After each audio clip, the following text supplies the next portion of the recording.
कबीला बनी खुज़ा के ऊपर हमला किया तो ये तसव्वुर किया जाएगा कि इन्होंने मदीना के ऊपर जो है वो हमला किया। अब एक साल जो है वो गुजर गया। एक साल के बाद ग़ज़वे खैबर हुआ। खैबर वालों ने कुरैश मक्का को बुलाया कि आओ हमारे साथ आके तो मिल के मुसलमानों के साथ लड़ो, लेकिन उन्होंने कहा नहीं, हमने उनके साथ मुआहिदा किया है, लिहाजा हम जो है वो अपना मुआहिदा नहीं तोड़ते। अब कुछ देर के बाद कबीला बनी बकर ने कबीला बनी खुज़ा के ऊपर हमला कर दिया।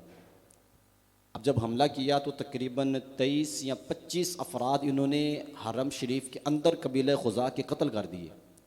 तो कबीला खुज़ा का एक शख्स उसने मदीना शरीफ की तरफ मुँह करके सरकार अलैहिस्सलाम को पुकारा। नबी अलैहिस्सलाम उस दिन हज़रत मैमूना रज़ियल्लाहु तआला अन्हा के घर इहराम फरमा रहे थे। नबी अलैहिस्सलाम तहज्जुद के वक़्त उठे तो आका अलैहिस्सलाम ने 3 मरतबा कहा लब्बैक लब्बैक लब्बैक, नुसिरतु नुसिरतु नुसिरतु, तुम्हारी मदद कर दी गई।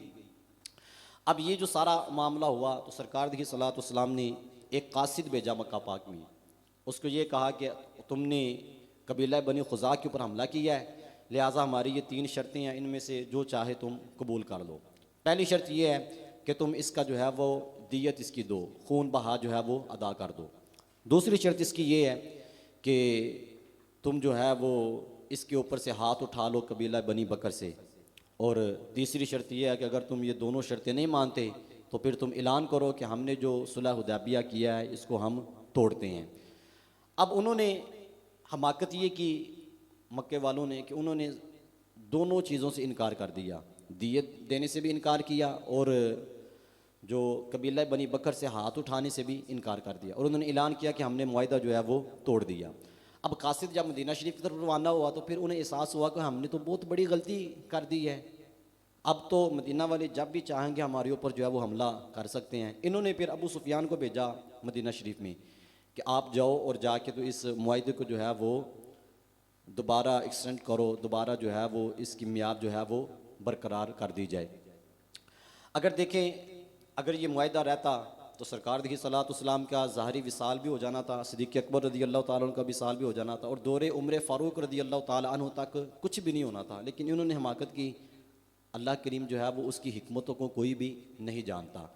अल्लाह जल्ला मजदुल करीम ने अब सरकार अलैहिस्सलाम के पास जब अबू सुफियान आया तो सरकार अलैहिस्सलाम ने कहा कि नहीं, तुमने मुआहिदा जो है वो तोड़ दिया, अब ये दोबारा जो है इसकी मियाद नहीं बढ़ाई जा सकती।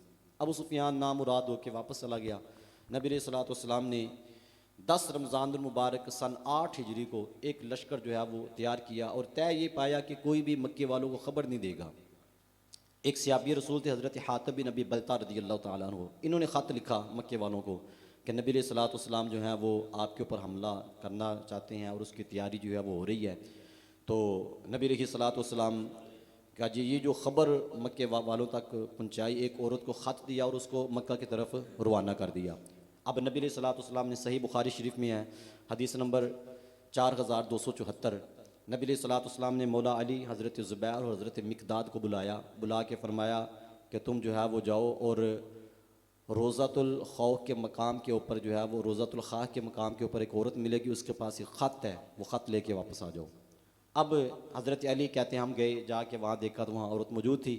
उसे कहा कि ख़त दो, उसने कहा कोई ख़त नहीं है मेरे पास। और मौला अली रज़ियल्लाहु ताला फरमाने लगे ख़त देती हूँ या तलाशी लें, दुनिया झूठ बोल सकती है, हमारे नबी झूठ नहीं बोल सकते। उन्होंने जो भी कहा है वो सच कहा है, तुम्हारे पास ख़त मौजूद है।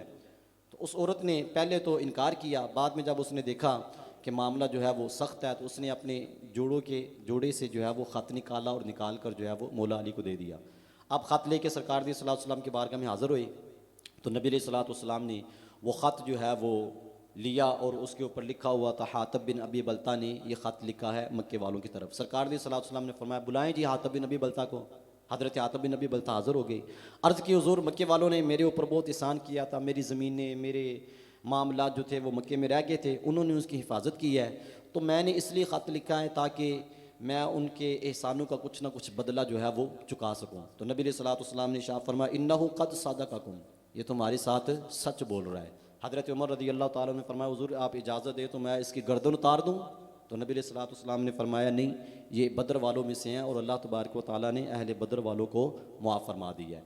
अब 10,000 का लश्कर या 12,000 का लश्कर लेके सरकार अलैहिस्सलाम मक्कातुल मुकर्रमा की तरफ रवाना जी हुए। मुफ्ती साहब, अभी सारे मुसलमानों की यही तादाद थी या 10,000 या 12,000 टोटल मुसलमानों की? मुसलमान जब सरकार दी सलात वसलाम गज़वा बदर में थे तो मुसलमानों की तादाद 313 थी। फिर जब ओहद में आए तो मुसलमानों की तादाद तकरीबन 700 थी। 300 उनमें से मुनाफिक थे जो मकामी शौक़ से जो है वो वापस आ गए। और फिर उसके बाद आहिस्ता आहिस्ता जब खैबर पर हमला किया तो मुसलमानों की तादाद 1600 थी। ये सिर्फ मुजाहिदीन थे। और हुदैबिया के मकाम पर जब मुसलमान गए तो उस वक़्त उनकी तादाद जो थी वो 1400 थी। और फ़तह मक्का के मौका पर मुसलमानों की तादाद जो थी वो 10,000 हो चुकी थी। ये थे वो थे जो सरकार दी सलात वसलाम के साथ मौजूद थे। और अगर कुछ औरतें जो बच्चे जो मदीना शरीफ में रह गए थे उनको अगर शुमार करें तो डबल कर लें, ये कर लें कि तकरीबन जो है वो 15-16 हज़ार तादाद थी मुसलमानों की इस वक्त ग़ज़वाए फ़तह मक्का के मौका पर। अच्छा, फतह मक्का के मौका पर 16,000 तादाद थी। तकरीबन तकरीबन यानी जो लश्कर गया था मदीना मुनव्वरा से मक्का मुकरमा की तरफ, उसकी तादाद 10,000 थी। तकरीबन 10,000, एक रिवायत के मुताबिक तकरीबन 12,000। ये दो रिवायतें मिलती हैं, 10,000 की और 12,000 की। चलें ठीक। फ़तह मक्का के मौका पर फिर सरकार दी सल्लल्लाहु अलैहि वसल्लम एक अजीब हकीम साहब एक मामला पेश आया। जब लश्कर जा रहा था तो सरकार दी सल्लल्लाहु अलैहि वसल्लम ने देखा कि एक औरत जो है वो अपने बच्चों को, एक कुतिया अपने बच्चों को दूध पिला रही है।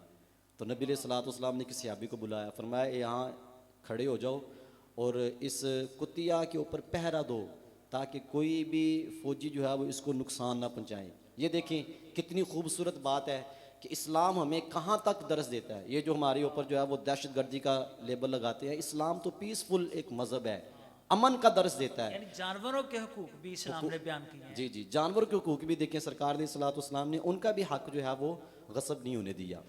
फिर इसमें एक और अजीब मामला, हज़रत सुफियान बिन हारिस, ये सरकार दी सलात वसलाम के ताई के बेटे हैं। जैसे मौला अली सरकार दी सलात वसलाम के चचा के बेटे हैं, इसी तरह ये सुफियान बिन हारिस जो हैं वो सरकार के ताई के बेटे हैं। और हुजूर के फुप्पी के बेटे हैं हज़रत अब्दुल्ला। ये दोनों सरकार दी सलात वसलाम के पास आए। जब इन्होंने देखा ना कि सरकार लश्कर लेके आ रहे हैं तो ये दोनों आए, आके इन्होंने सरकार के बारगाह में माफ़ी मांगी। और ये सुफियान बिन हारिस जो था ये सरकार दी सलात वसलाम के ऊपर ना दौरे जहलीत में बहुत नाज़ेबा जुमले बोलता था।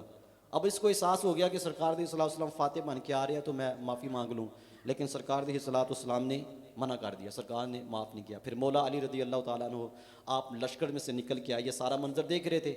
आपने अपने भाई को बुलाया, सीने लगाया और फरमाया मैं तुम्हें एक बात बताता हूँ, सरकार के बारगाह में जाके कहो कि जैसे यूसुफ अलैहिस्सलाम ने अपने भाइयों को माफ़ किया था, मैं भी आपका भाई हूँ, मुझे भी आप जो है वो माफ़ फरमा दें। तो नबी सल्लल्लाहु के पास आके जब इन्होंने इस तरह अर्ज़ की तो आका सल्लल्लाहु ने इनको भी जो है वो माफ़ फरमा दिया। तो ये सिला रहमी, ये भी एक फ़तह मक्का का दरस है। ये भी यहाँ से जो है ना वो पता चलता है कि सिला रहमी जो है वो अपने रिश्तेदारों के साथ जो है वो करनी चाहिए। और दूसरी बात हकीम साहब, जब सरकार दी सल्लल्लाहु अलैहि वसल्लम पहुँचे ना मक्का शरीफ के करीब तो नबी अलैहिस्सलाम ने सारी सहाबा से कहा कि तुम आग जलाओ और हर खैमे के बाहर जो है वो आग लगा दी गई। अब अबू सुफियान जो है वो निकला मक्का से कि इतना बड़ा जो है वो आग कहाँ से आ गई। जब बाहर आके उसने देखा तो हज़रत अब्बास से मुलाकात हुई। उसने कहा लगता है तुम्हारा भतीजा जो है वो बादशाह बन के आ गया है।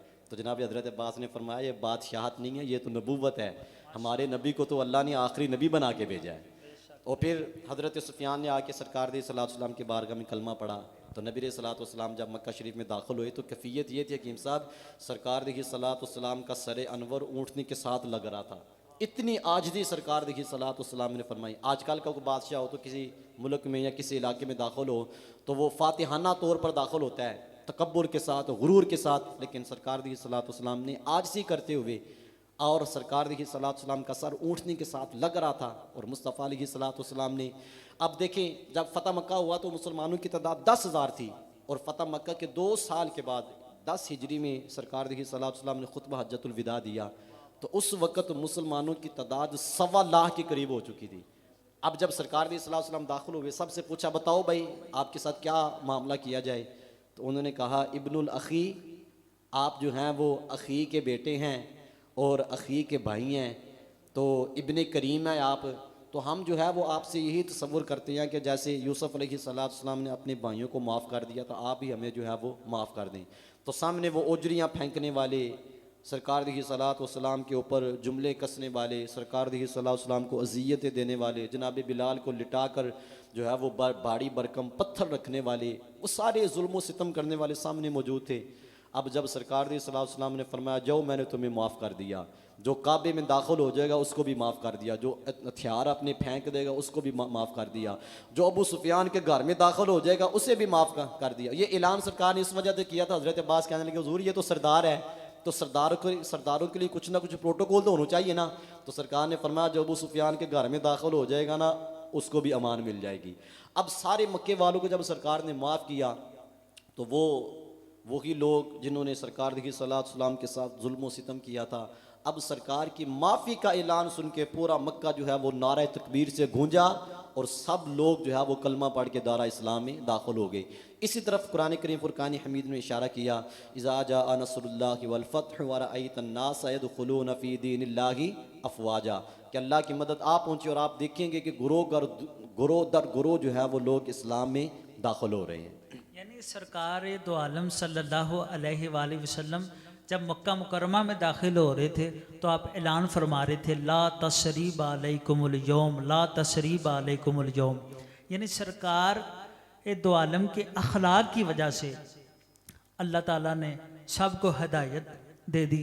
जिनको हदायत जिनके ज़ुमरे में लिखी थी वो मुसलमान होते गए और मुसलमानों की तादाद में भी इजाफा होता गया। यही बात है ना कि सब देखें, अगर सरकार बदला लेना चाहते तो ले सकते थे, लेकिन अब जब बदला लेते तो उनकी औलादें जो थी वो तो मुसलमान नहीं होनी थी।